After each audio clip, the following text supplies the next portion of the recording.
प्रिय मित्रों, आज मैं लोक प्रशासन पर नियंत्रण के क्षेत्र यानी स्पैन ऑफ कंट्रोल पर काम करूंगा। नियंत्रण का क्षेत्र पद सोपान से घनिष्ठ रूप में संबंधित है तथा यह संगठन का एक परंपरागत सिद्धांत रहा है। हालांकि आज भी दुनिया के लोक प्रशासन के अंतर्गत ढीले ढाले रूप में ही सही इसका प्रयोग हो रहा है। बहुत हद तक नौ कौशल परिप्रेक्ष्य के आने के पहले तक लोक प्रशासन में नियंत्रण के क्षेत्र का प्रयोग अधिकाधिक होता रहा है। वर्ष 2008 में तृतीय मनरो ब्रुक्स सम्मेलन हुए हैं और उसके परिणाम स्वरूप एनसीपी न्यू कौशल परिप्रेक्ष्य न्यू क्राफ्ट पर्सपेक्टिव का कंसेप्ट आया है और इस परिप्रेक्ष्य में नियंत्रण के क्षेत्र के प्रयोग या प्रभाव में परिवर्तन हुआ है, कुछ कमी भी आई है। नियंत्रण का क्षेत्र प्रशासन का एक महत्वपूर्ण सिद्धांत है जो इस बात से संबंधित है कि एक वरिष्ठ के अधीन अधीनस्थों की आदर्श संख्या कितनी होनी चाहिए। हालांकि नियंत्रण के क्षेत्र या नियंत्रण की सीमा स्पैन ऑफ कंट्रोल को लेकर एक प्रकार के विद्वानों का विचार नहीं है। अलग अलग विद्वानों के द्वारा अलग अलग विचार दिए जाते हैं। यहाँ पर मैं आपको बताऊं कि ग्रेकुनास ने एन थियरी दिया है और उसका सिद्धांत सबसे महत्वपूर्ण माना जाता है, जिसका कहना है कि एक वरिष्ठ के अधीन अधीनस्थों की संख्या 5 से लेकर 6 होनी चाहिए। वस्तुतः मैं भारत में बताऊं कि सभी संगठनों में एक वरिष्ठ के अधीन 5 या 6 की संख्या देखने को नहीं मिलती। आप जाकर देखिएगा कि एक थाना में कहीं 5 कांस्टेबल हैं तो कहीं यह देखिएगा कि एक में जो है 11 हैं। स्पष्ट है कि हर संगठन में वरिष्ठ के अधीन अधीनस्थों की एक निश्चित संख्या नहीं है, यह कम या अधिक रूप में दिखती है। फिर भी इतना तो मानना ही होगा कि एक वरिष्ठ अगर 5 से 6 अधीनस्थों को अगर निर्देशित, नियंत्रित, अनुशासित, व्यवस्थित करे तो बेहतर ढंग से संगठन में कार्यों का निष्पादन होगा और इसी मान्यता से संबंधित है नियंत्रण का क्षेत्र। मित्रों, आपने यह देखा कि लोक प्रशासन में नियंत्रण के क्षेत्र या नियंत्रण की सीमा एक महत्वपूर्ण सिद्धांत है, जिसका मानना है कि संगठन में एक वरिष्ठ के अधीन अधीनस्थों की संख्या कितनी हो ताकि वरिष्ठ अपने अधीनस्थ को सही रूप में निर्देशित, नियंत्रित, अनुशासित, पर्यवेक्षित, समन्वित कर सके अथवा संगठन को संचालित कर सके। लोक प्रशासन में एक वरिष्ठ के अधीन अधीनस्थ कितने हों यह कई तत्वों पर निर्भर करता है। कुछ परंपरागत तत्व हैं तथा कुछ आधुनिक तत्व हैं। वस्तुतः नियंत्रण के क्षेत्र के निर्धारक की संख्या यदि बताएं तो लूथर गुलिक ने P4 के अंतर्गत लोक प्रशासन में नियंत्रण के क्षेत्र के निर्धारक तत्वों की चर्चा की है। 4 P अक्षर से इन्होंने बताया है। P for purpose, P for person, P for period यानी टाइम और P फॉर प्लेस। लूथर गुलिक ने यह बताया है कि लोक प्रशासन में एक वरिष्ठ के अधीन अधीनस्थों की संख्या 4 महत्वपूर्ण कारकों पर निर्भर करता है। सबसे पहले उन्होंने पर्पस या नेचर ऑफ दी वर्क की बात की है। उनका कहना है यदि संगठन में परंपरागत और साधारण प्रकृति के कार्य होंगे तो एक वरिष्ठ के अधीनस्थों की संख्या बढ़ाई जा सकती है। जबकि तकनीकी और जटिल कार्य होंगे तो एक वरिष्ठ के अधीन अधीनस्थों की संख्या घटाई जा सकती है। स्पष्ट है कि purpose of the work, nature of the work नियंत्रण के क्षेत्र या सीमा को प्रभावित करता है। पहला तत्व। दूसरा, पर्सनालिटी यानी पर्सन।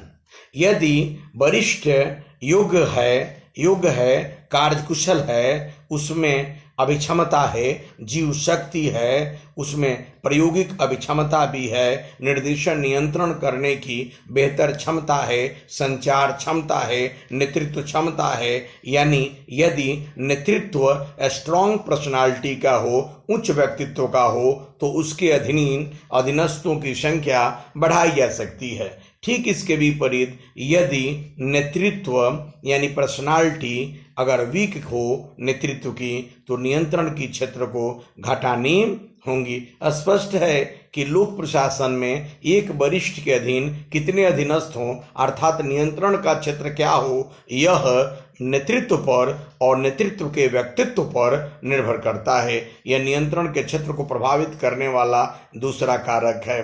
नियंत्रण के क्षेत्र को प्रभावित करने वाला जो पीरियड या टाइम है महत्वपूर्ण है। यदि संगठन पुराना है, पद पुराना है, तो नियंत्रण का क्षेत्र का विस्तार होगा। जैसे कलेक्टर का पद जो है वह पुराना पद है, स्वाभाविक है कि उसके अधीनस्थों की संख्या अधिक रखी जा सकती है। जो पद या संगठन नया होगा उसमें अधीनस्थों की संख्या को सीमित करनी होगी। इसी का मतलब नियंत्रण के क्षेत्र का एक निर्धारक पीरियड या टाइम है। नियंत्रण के क्षेत्र को निर्धारित करने में स्थान का, प्लेस का, पी फॉर प्लेस का महत्व है। यदि एक स्थान पर कार्य कराया जाए तो नियंत्रण के क्षेत्र का विस्तार होगा। ठीक इसके विपरीत अनेक स्थान से कार्यों को निष्पादित किया जाए तो नियंत्रण का क्षेत्र सीमित होगा।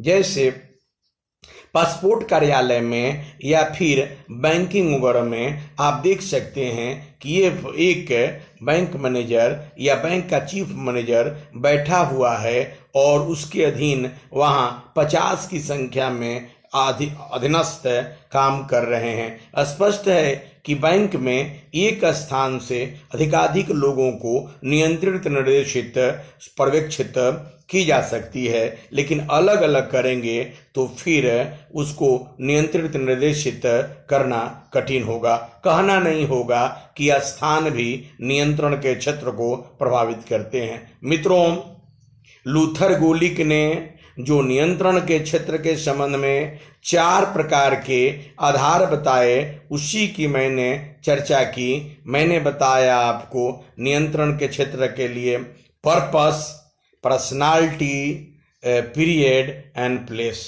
यह नियंत्रण के 4 प्रमुख क्षेत्र के निर्धारक हैं। लेकिन आज की तारीख में आधुनिक तत्वों के अंतर्गत हम विज्ञान और तकनीक की बात कर सकते हैं। लोक प्रशासन में नियंत्रण के क्षेत्र को निर्धारित करने में, या न केवल लोक प्रशासन में बल्कि निजी संगठनों में भी नियंत्रण के क्षेत्र को निर्धारित करने में विज्ञान और तकनीक, सूचना तकनीक की भूमिका है। हम एक संगठन के अंतर्गत अपने चैम्बर में सीसीटीवी लगाकर अधिकाधिक लोगों को नियंत्रित, पर्यवेक्षित, समन्वित या उसका निरीक्षण कर सकते हैं। स्पष्ट है कि वैज्ञानिक साधनों के आधार पर, विज्ञान के तकनीक के प्रयोग के आधार पर या उन्नत सूचना तकनीक के, सूचना क्रांति के विभिन्न पद्धतियों के आधार पर लोक प्रशासन में नियंत्रण के क्षेत्र का विस्तार हो सकता है।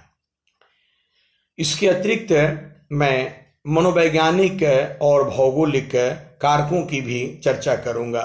यदि वरिष्ठ मनोवैज्ञानिक रूप में अधीनस्थ पर यदि अच्छा प्रभाव कायम करता है तो अधीनस्थ उस व्यक्ति जो मनोवैज्ञानिक रूप में अपने अधीनस्थ को प्रभावित किया है उसके अधीन काम करना अधिक पसंद करेगा और नियंत्रण के क्षेत्र का विस्तार होगा। इसके अतिरिक्त भौगोलिक तत्वों की भी चर्चा कर सकते हैं। बहुत सर्दी में और बहुत गर्मी में नियंत्रण के क्षेत्र का संकुचन यानी सीमित करना अधिक आवश्यक प्रतीत होता है, लेकिन जब समशीतोष्ण वातावरण हो, अच्छा मौसम हो, तो ऐसी स्थिति में लोक प्रशासन में नियंत्रण का क्षेत्र का विस्तार हो सकता है। कहना नहीं होगा कि मनोवैज्ञानिक तथा भौगोलिक कारकों से भी एक सीमा तक लोक प्रशासन में नियंत्रण का क्षेत्र प्रभावित होता है।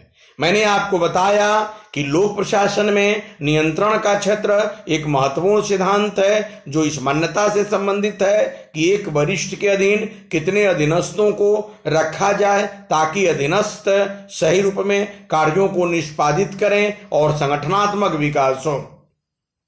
फिर मैंने नियंत्रण के क्षेत्र को प्रभावित करने वाले कारकों की चर्चा की और लूथर गुलिक द्वारा बताए गए चार कारकों उद्देश्य, व्यक्तित्व, समय और स्थान की चर्चा की और आधुनिक कारक के अंतर्गत विज्ञान, तकनीक या सूचना क्रांति, मनोवैज्ञानिक कारक और भौगोलिक कारकों की मैंने चर्चा की। इन सभी कारकों से प्रभावित होकर लोक प्रशासन ही नहीं, निजी संगठनों में नियंत्रण के क्षेत्र को निर्धारित किया जाता है। फिर भी इतना मैं जरूर कहूँगा कि सभी संगठनों में नियंत्रण के क्षेत्र एक समान निर्धारित नहीं हो सकते हैं, लेकिन एक सीमा तक एक वरिष्ठ के अधीन अधीनस्थों की संख्या, जैसा कि ग्रेकुनास ने कहा, वह 5 से 6 ही आदर्श उचित महत्वपूर्ण प्रतीत होती है। ये योग्य आदमी भी होगा यदि उसके अधीन 5 की संख्या में अधीनस्थ रहेंगे और प्रत्येक अधीनस्थ के अधीन फिर 5-5 की संख्या में रहेंगे और उन अधीनस्थों के अधीनस्थ की संख्या यदि 5-5 में रहेंगी तो अधिकाधिक लोगों को संगठन में नियोजन होगा और सही रूप में तमाम संगठनात्मक, प्रबंधकीय और प्रशासनिक क्रियाओं का निष्पादन होगा। इसी संदर्भ में नियंत्रण का क्षेत्र महत्वपूर्ण है। अब मित्रों, लोक प्रशासन में केंद्रीकरण, विकेंद्रीकरण तथा प्रत्योजन, यह 2 टॉपिक प्रिंसिपल में मैं बताऊंगा और प्रिंसिपल्स बताकर मैं आगे बढ़ूंगा। फिर थॉट, एडमिनिस्ट्रेटिव थॉट पर काम करूंगा। Okay, thank you, God bless you.